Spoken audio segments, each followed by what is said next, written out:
Los domingos son de el asado o las pastas, la familia o los amigos.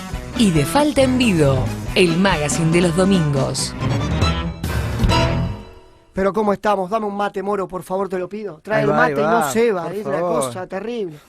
Ya está el programa presentado, ya lo decíamos, ya tuvimos la primera entrevista, y llega la nota central, esa que nos estamos guardando para el comienzo de este Falta en Vido. Mirá, cuando Luis me contó de este invitado, yo le dije, Luis, mirá, acordate que tenemos ahí unos gorritos, algo tenemos que hacer con eso. Y me dice, vos, esperá que vamos a hablar con uno que sabe. O sea, qué privilegio, ¿no? Poder tener algún ahorro. Esto es Sin mentira, duda, me van a estar esperando en la sin puerta de la duda. radio. Pero hay mucha gente que, bueno, dentro Bueno, de lo suyo puede. el tópico de los últimos años no ha sido precisamente el ahorro, No, para nada. porque, hay que decirlo, ha habido una propensión al consumo Sí. y una cultura, yo diría, exacerbada del Ujú. consumismo, que no es únicamente propia de nuestro país, sino del capitalismo desarrollado. Pero bueno, en nuestro país se ha notado mucho eso. Sí. Ahora bien, como vos decías, Federico, aquel que ahorra un manguito, Sí. aquel que tiene un manguito, algún pesito para ahorrar, ¿invierte bien su dinero o no? Digamos, esto es algo que también es interesante analizar con economistas como Martín Tetaz, con quien estamos en línea, porque Martín se dedica a la economía del comportamiento. Ujú.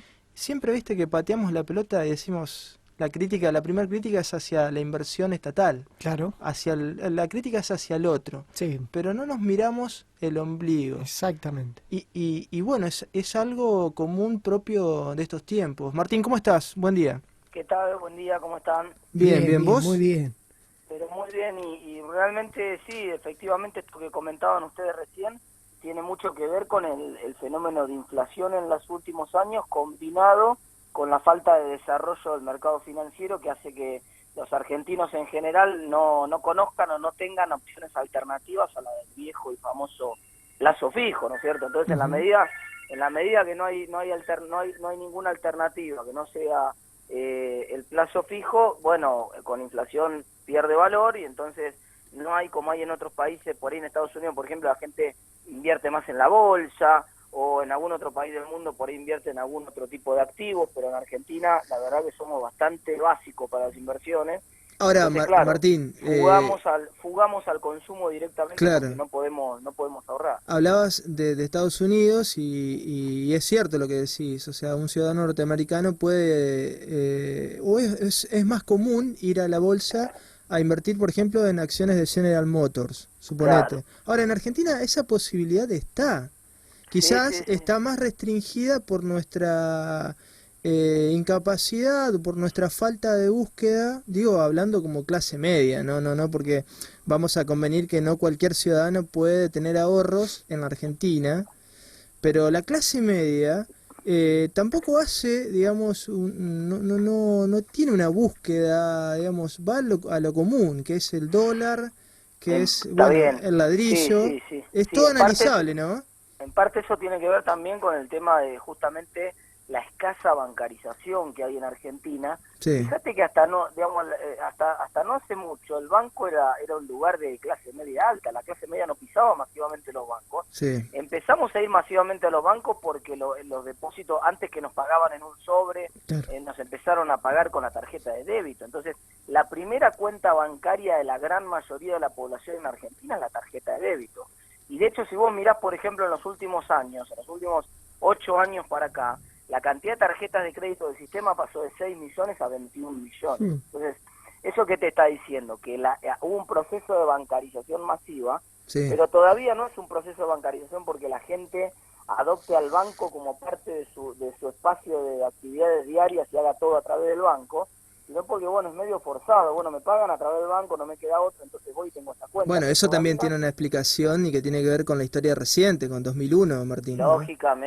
lógicamente. Entonces, pero tampoco antes del 2001, es una historia reciente que no es solamente del 2001. Acordate el plan Sí, Bonex en el año sí. 90, que también nos encanutaron todos los plazos fijos. Entonces, es recurrente la Sí, sí, situación, es porque recurrente, es cierto. entonces viene de largo que no queremos ir a los bancos. Y vamos ahora masivamente, pero vamos porque no nos queda otra, porque nos metieron con la tarjeta de débito, que todavía falta el paso de que el banco se abra un poco más. Por ejemplo, si vos vas a hacer una operación, querés consultar con algún agente de una mesa de dinero de un banco, o algún agente de colocaciones financieras de un banco, que lo podés hacer y lo puede hacer cualquier persona muy fácilmente. Sin embargo, vas y tenés que hacer una cola, es una cosa lenta. Hoy ir a un banco es una enorme molestia en el caso de la Argentina, ¿no? Porque están, la verdad, sobrepasados, no han invertido lo que han tenido que invertir, no han crecido los bancos, hoy hay menos bancos que los que había 20 años atrás en el sistema. Entonces, también eso también ayuda un poco, ¿no? El hecho de que los bancos sean lugares que más bien te invitan a salir que a entrar. Sí, hay una situación ahora que ha pasado con más que nada nuestros abuelos, bueno, tienen una jubilación y que no pueden cobrar por ventanilla. Algunos tienen que ir a un cajero y no todos están capacitados para ir a un cajero o tener una persona que los ayude. Martín estudia la economía y hace una relación con la psicología. Sí, sí. ¿Sí? Y recién hablaba de una conducta. De que antes del 2001 quizás la gente no tenía todos estos números, cuentas, bueno, tarjetas de créditos. ¿Hay una explicación? ¿Puede ser la desconfianza de la gente? ¿Puede ser la inestabilidad que ha habido en el país? Vos que has estudiado este tema, ¿a qué aducís, Martín, el tema de este comportamiento de la gente? Es un problema en realidad de los dos lados, de oferta y de demanda. De oferta por un lado porque nunca se desarrolló una banca masiva y competitiva que ofreciera buenas cosas a la gente por un lado, entonces no han habido alternativas. Por el otro lado porque el fenómeno de inflación ha sido persistente en los últimos 60 años en la economía argentina, y entonces no habiendo desarrollo de alternativas por parte de la banca, la gente se ha refugiado y ha reemplazado. Fíjate que esto es un tema interesante que hablábamos el otro día, en realidad el año pasado en un congreso en México, donde mostrábamos que la gente ha reemplazado masivamente a los bancos por la familia. Viste que de hecho hay hasta una publicidad famosa de un banco de primera línea en la Argentina donde el suegro se queja de que el yerno no le devuelve la plata y sin embargo se va de vacaciones, sin embargo come sushi, sin embargo hace un montón de cosas y no le devuelve. Una gran interpretación de José Luis Gioia, me parece. Sí, Sí. fabulosa, Sí. la verdad que fabulosa, y sobre todo porque toca una fibra sensible para todos, todo el mundo se siente identificado, porque todos le debemos guita a mi vieja, a mi hermano, a mi... Entonces, usamos a la familia como banco generalmente. Entonces, bueno, eso también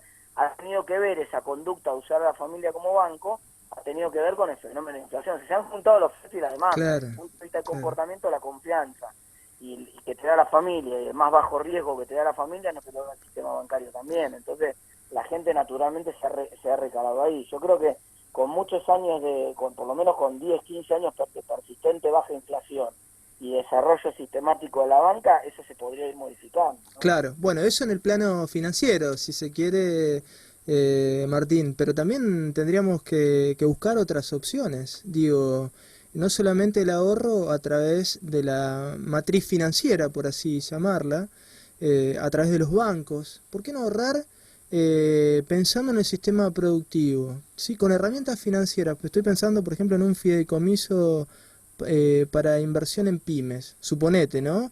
No únicamente ir a la bolsa e invertir en acciones de grandes empresas como Aluar o Pescarmona o, bueno, cualquier empresa argentina o extranjera. Digo, ¿por qué no buscar distintas iniciativas? Inclusive hemos hablado aquí en este programa de la falta de incentivo del Estado para invertir en las empresas públicas, en YPF, por ejemplo. ¿Por qué no podemos los argentinos ahorrar y invertir nuestros ahorros en YPF, ¿no? ¿Por qué tener que salir siempre a buscar o únicamente a buscar dinero al exterior, ¿no?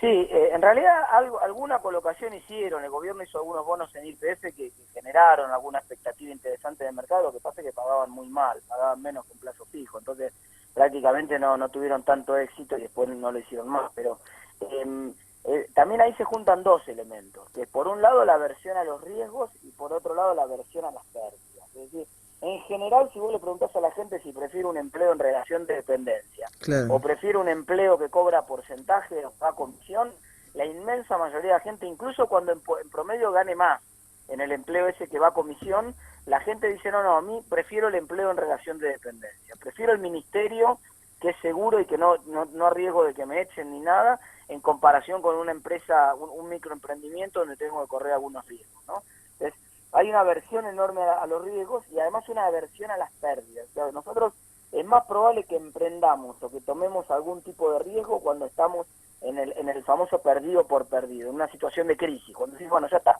perdido por perdido, me quedé sin laburo, no me queda otra, ahí sí emprendo. Claro. Pero la verdad que la gente voluntariamente salir a emprender en general tratamos de no tomar riesgos y como somos aversos a las pérdidas, cualquier cosa que nos aparezca una potencial posibilidad de pérdida, la esquivamos. Entonces, como mencionar, inversiones productivas, en general implícito una cuota de riesgo grande, Claro. todo, o perder una buena parte de los ahorros. Sí. Entonces, eso explica también por qué la gente huye de ese tipo de inversiones, sobre todo en circunstancias en las cuales hay tanta inestabilidad macroeconómica en Argentina, porque en otros lugares del mundo también es esta misma situación, que la gente se aversa a los riesgos, pero al haber más persistencia, más inestabilidad económica, bueno, es como jugamos a veces juegos, algunas veces ganas, ¿no? Claro. El problema es si no puedes jugar muchas veces, el problema es si podés jugar 3 veces y después viene una crisis de la del gran 7 que nos deja todo tirado al piso. Entonces durante un montón de tiempo no podés jugar o perdés todo por culpa de la crisis, no por culpa de que te equivocaste y creías que a la gente le iban a gustar, qué sé yo, los licuados de mandarina y fabricaste el licuado de mandarina y a la gente no le gustaron, digamos. Al riesgo empresario habitual nosotros le sumamos el riesgo macroeconómico, entonces hacen demasiado riesgo para tomar para una persona, y eso implica también por qué la búsqueda de la seguridad, ¿no? Claro. Y también la comodidad, Martín, ¿no? O sea, por ahí suena incómodo decirlo, pero uno analiza, digamos, esta década y volvemos a la mirada macro. Grandes saldos comerciales hubo en Argentina en estos años, hablando del excedente, sobre todo del sector primario, muchos dólares se generaron. Hubo una gran riqueza en ese sector. Ahora también la clase media y la clase media alta manejó también muy buen dinero en este tiempo. ¿Cuál es el análisis de lo realizado, ¿no? ¿Con qué nos vamos de estos años de bonanza, ¿no? Digo, no solamente analizar lo que sucede en el Estado, sino también lo que sucede a nivel familiar. Bueno, esto es algo que ya Previs escribió, mira, en 1949, prácticamente ya hace más de 60, casi 70, 66 años. Y Previs decía una cosa notable, que en los países latinoamericanos la clase media busca copiar los patrones de consumo del primer mundo. Y esto se ha exacerbado encima con la globalización. Entonces, claro, al buscar copiar patrones de consumo, cuando hay un excedente, debe pensar en crecer desde el punto de vista productivo, en invertir, en ahorrar, estamos más bien pensando en copiar patrones de consumo. Entonces, ahora voy a poder tener la tele de 38 pulgadas, y cuando tengo la de 38 quiero la de 46, ahora voy a poder tener 0 kilómetros, y cuando tengo el 0 kilómetros después quiero la camioneta, ahora voy a poder tener la zapa de marca y el jean de marca, y después, entonces, o el celular ahora de alta gama. Entonces, bueno, todas esas cosas hacen que fondos que antes uno tenía un objetivo, por ahí nuestros abuelos, qué sé yo, claro, que no tenían una perspectiva o un criterio tan consumista, por ahí tenían un mango más y decían, bueno, listo, le ponemos algo en la casa. ¿Y cómo te moldea la época? El terreno, mejorar la casa, los estudios de los pibes. Había una visión más de progreso, claro, en esos años, y en cambio ahora hay una visión más de consumo que también tiene que ver con la incertidumbre, porque esta volatilidad fenomenal del ciclo económico argentino de los últimos 60 años hace que vos nunca sepas cuánto va a durar la situación de bonanza. Entonces la gente de un momento dice, mira, qué sé yo qué va a pasar dentro de 2, 3 años, por ahí me pegan un cachetazo, una devaluación, un salto del desempleo, inflación alta, más sí, me la gasto ahora y que sea lo que Dios quiera. Ahora, Martín, vos hablaste de incertidumbre y hablaste de abuelos. Imagínate, nuestros abuelos en muchos casos venían de la Segunda Guerra Mundial, muchos, no digo todos, gente que ha venido inclusive antes de Europa, con una mano atrás y otra adelante, si eso no era incertidumbre. Y sin embargo, los tipos tenían una contracción esta perspectiva del futuro, ¿no? De no gastarse todo en el momento, ¿no? Sino pensar en los hijos, bueno, no en acumular por acumular, sino, digamos, en otra, yo te diría, otra visión cultural. Pero también es verdad que esa generación es una generación que tiene que ver con esto que te decía más temprano. Tomamos riesgos cuando perdemos, cuando ya Claro. está perdido por perdido, y el riesgo lo tenemos que tomar porque nos la jugamos para ver si nos podemos salvar, ¿no? Sí, Entonces, sí, sí. esa generación es una generación que se tuvo que arriesgar forzada, porque no le quedó No otra, le quedó otra, no. tuvo que emprender a la fuerza. Y entonces, bueno, tal vez también los hijos de esa generación, de haber visto sufrir tanto a los viejos y sacrificarse tanto, bueno, quisieron consumir, y en el Claro. medio vino esta situación de tanta inestabilidad que estamos comentando, que también hizo que el horizonte fuera mucho más corto, porque, a ver, cuando vos pensás, nuestros abuelos venían en un mundo, yo esto siempre lo cuento en la facultad, en Argentina en la primera mitad del siglo pasado, de 1900 a 1950, hubo 4 crisis económicas grandes. Claro, En cambio, de 1950 al 2000 hubo 11.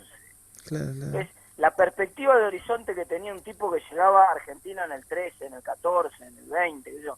Era perspectiva de, bueno, esto va a seguir más o menos igual por 30 años. Había una sensación de que, además también por razones tecnológicas, ¿no? Sí, El mundo sí, cambiaba a sí. una velocidad mucho menor de la que cambia ahora, entonces la sensación de que de estabilidad que te daba la tecnología, bueno, no había mucho cambio entre 1920 y 1940. En cambio, entre 1980 y 2000 los cambios son espectaculares. Sí, Entonces, sí, sí, sí. esta semana la gente en las redes sociales hacía bromas con el tema de que se había cumplido el viaje al futuro de la película esa, Volver al Futuro. Claro. Supuestamente los tipos llegaban, creo que era el 21 de octubre del año 2015. Sí. Como que era una fecha muy muy en el futuro. Y un programa empezó a mirar qué cosas se habían cumplido, esas previsiones que había en la película esa. Y en muchas cosas no pasó nada, eso, no volamos en patinetas, pero en otras cosas ni se las imaginaban en la película, como por ejemplo que habláramos por celulares como estamos hablando, ¿no? Sí, sí, terrible. Falta un poco de equilibrio, Martín, pero el tema lo vamos a retomar. Digo, falta un poco de equilibrio, nos falta como país a nivel macroeconómico, perdón, y también a nivel de decisiones personales. Pero bueno, lo vamos a retomar en otro momento. Gracias, Martín, por este contacto. Bueno, chicos, muchas gracias y a disposición para la próxima. Un abrazo, Un abrazo. grande. Martín Hasta luego, Tetaz, hablando con nosotros en esta mañana de domingo, en este Falta en Vivo, que se le viene la música, el momento tanguero, en instantes lo vamos a compartir.